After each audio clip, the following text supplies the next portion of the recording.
Would you mind telling us what you found when you arrived at the crime scene? It seems I was the first person to discover the scene. The broken Prosecutor Award knife was stuck in the victim's body. Not that knife. What? Wait, what? But Prosecutor Marshall died from an unfortunate accident. It's only a situation you dreamed was possible. The reality is, it wasn't my sister who took the prosecutor's life. Fantasize all you want, Mr. Wright, but I'll never change the statement. You mean Prosecutor Marshall wound up being killed by Dark? I think maybe Gant did it. Something like that. If that is so, what happened to the other murder weapon? Dark was carrying a switchblade knife. Oh, that was lying on the floor a little distance away. It was probably knocked away in the struggle. That's not how it went down. She's trying to cover up her lies with more lies. Or just to protect me. So when you found the scene like this, what did you do? After all, this is what everything boils down to. Yes. I broke off the tip of Dark's knife, planted it inside the wound, then moved the body.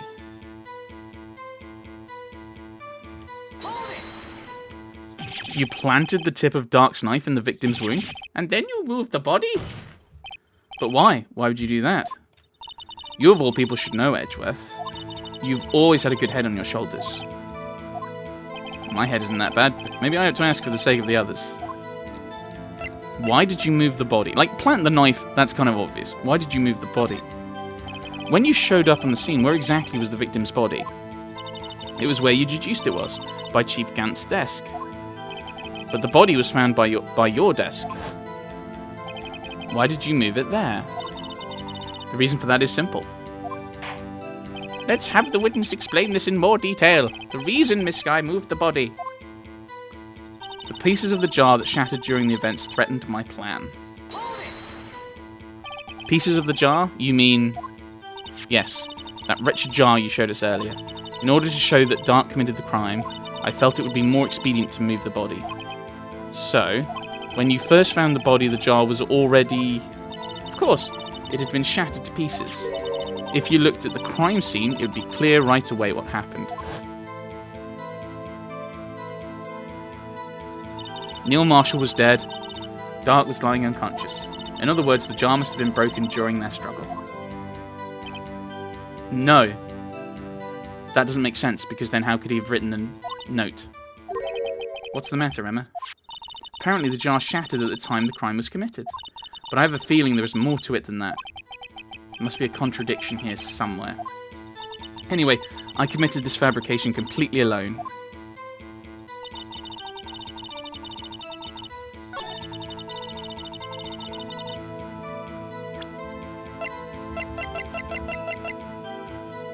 Yeah, that's not right. Miss Guy, I understand how you feel. You committed that crime 2 years ago to protect your sister. You mean the forgery at the scene where Neil Marshall was murdered?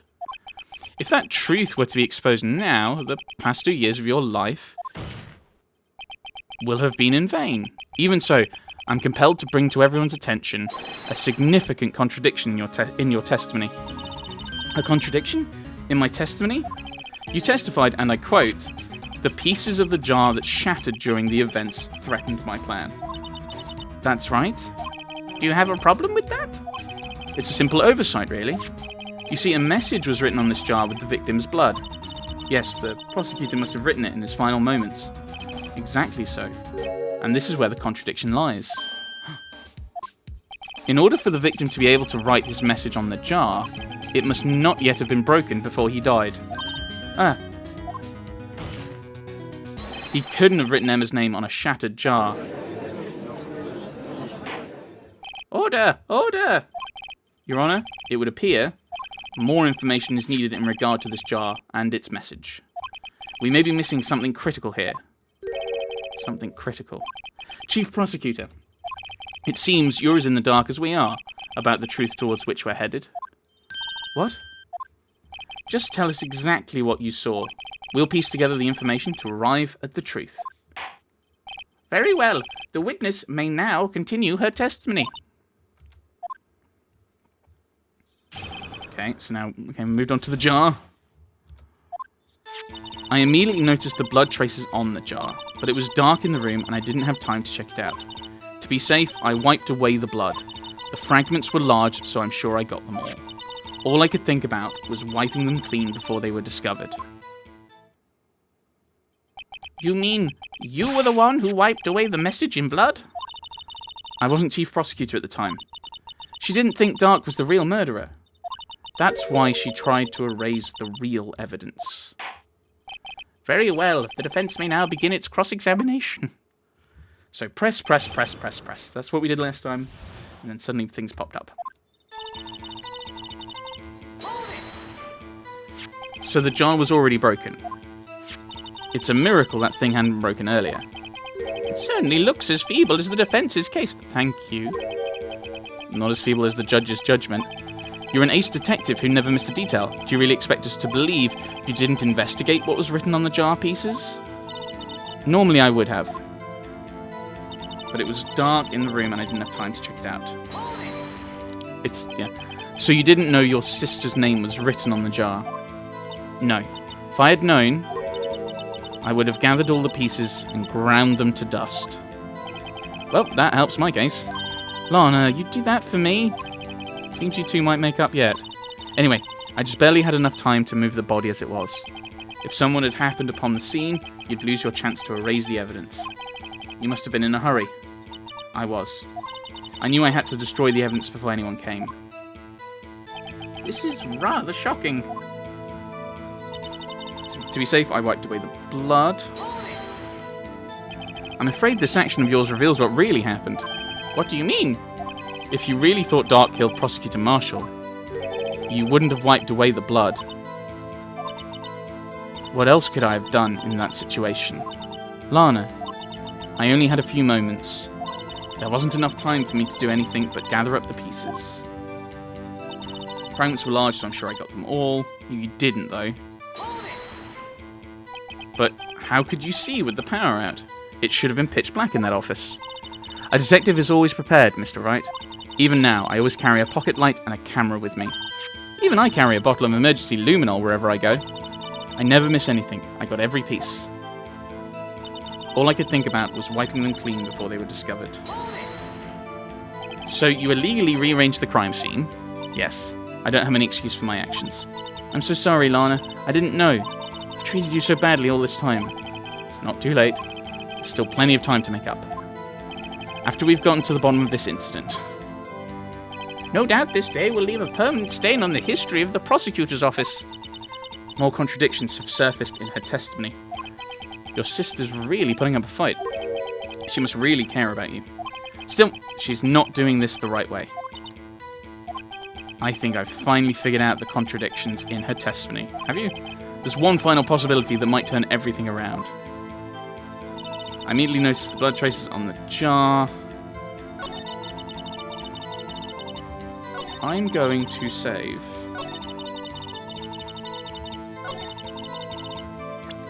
And I'm going to present the cloth we have with Emma's fingerprints on.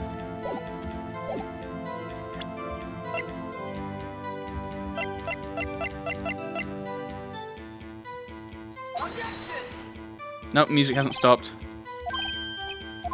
Okay. It's fine.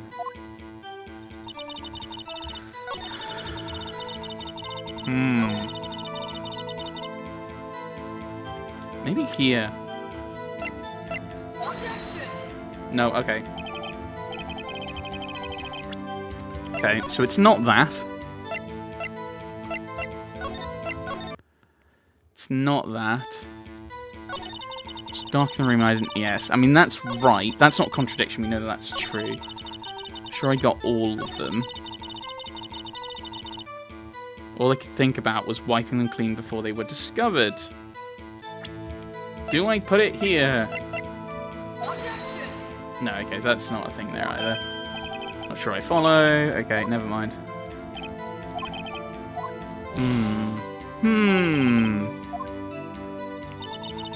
I was wiping them clean before they were discovered.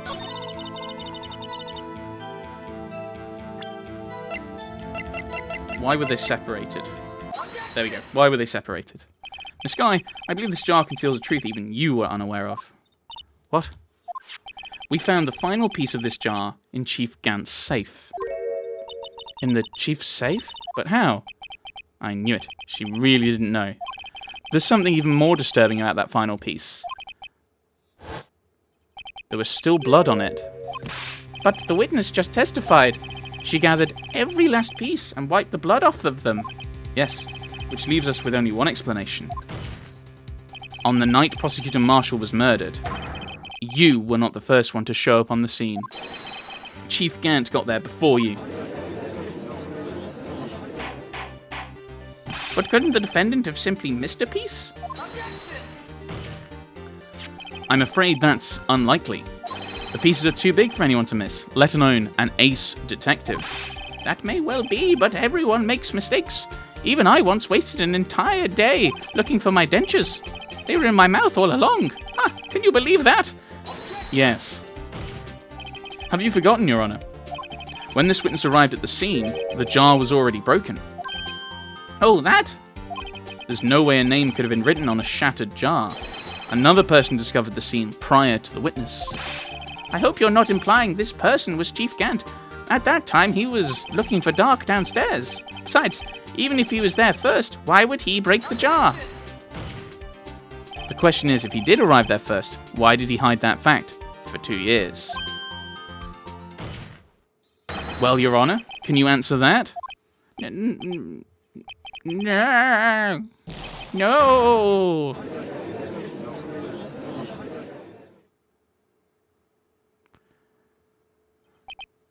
Wait, I'm not the one on trial here. Damon Gant arrived at the crime scene prior to the witness. He proceeded to break the jar and purposefully hid one of the broken pieces. Question: what is this action called? Fabrication of evidence.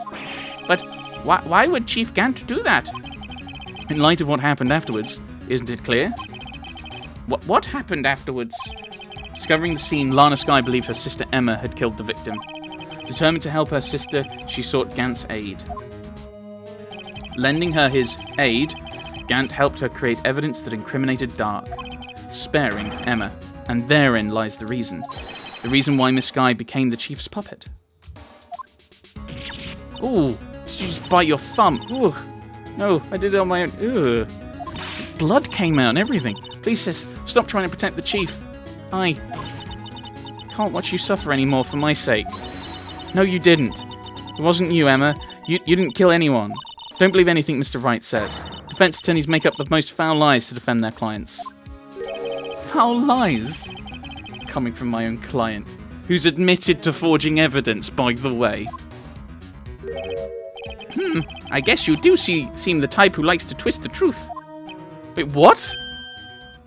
This is defamation! What if we're still smack dab in the middle of Gant's trap? Is something wrong, Mr. Wright?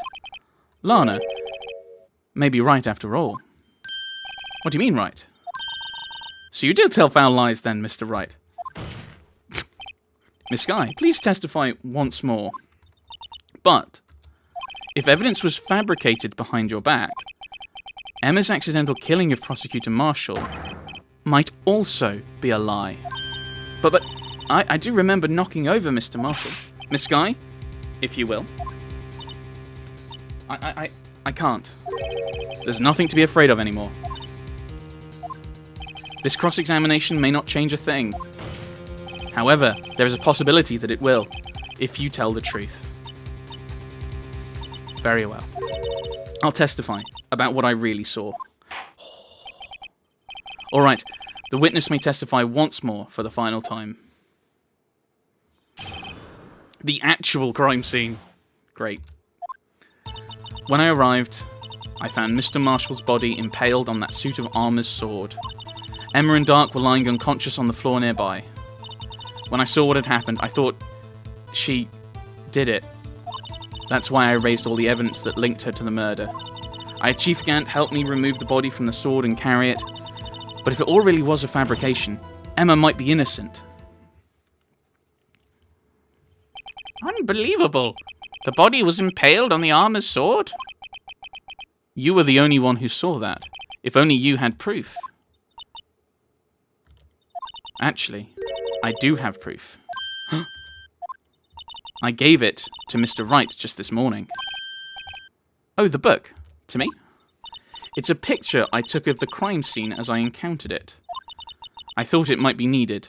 Oh, it's the front of the book. I don't remember receiving a picture like that. What?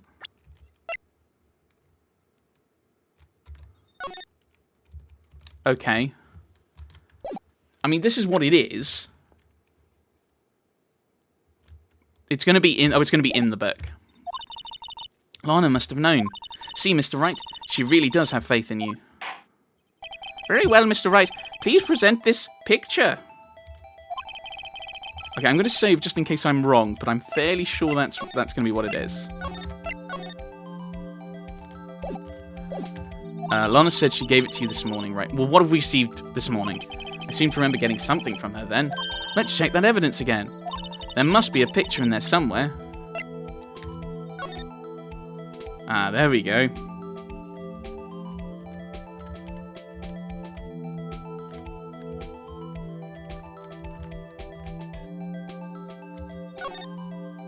Oh, we're opening... There we go. Hey, there's a picture here.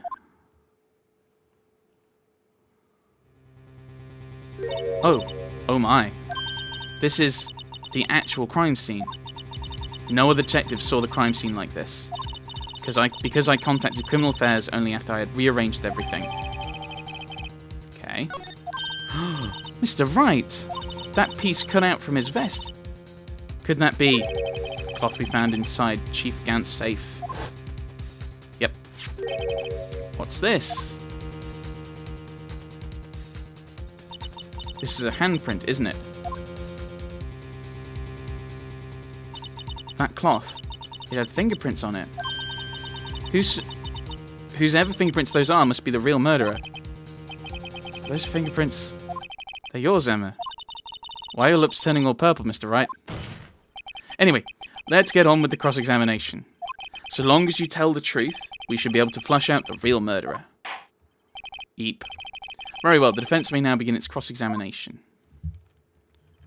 I just want to see, like, is there, like, can I examine the cloth and maybe it turns around?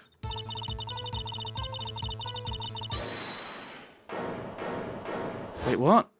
I didn't even get to do anything. Come now, Udgy. This is the poorest excuse for a trial I've ever seen. Chief Gant? What now, you want me to make me out as the bad guy too? If so, I'd like to put in a word or two in my defense. I'm afraid it's too late for that. What?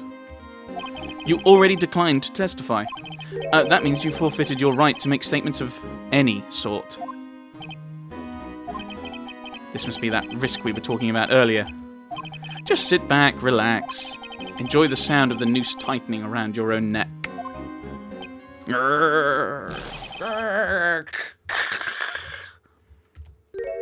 So what? You think I'm worried? Yes. Sorry to disappoint you. But I don't need to make any statements.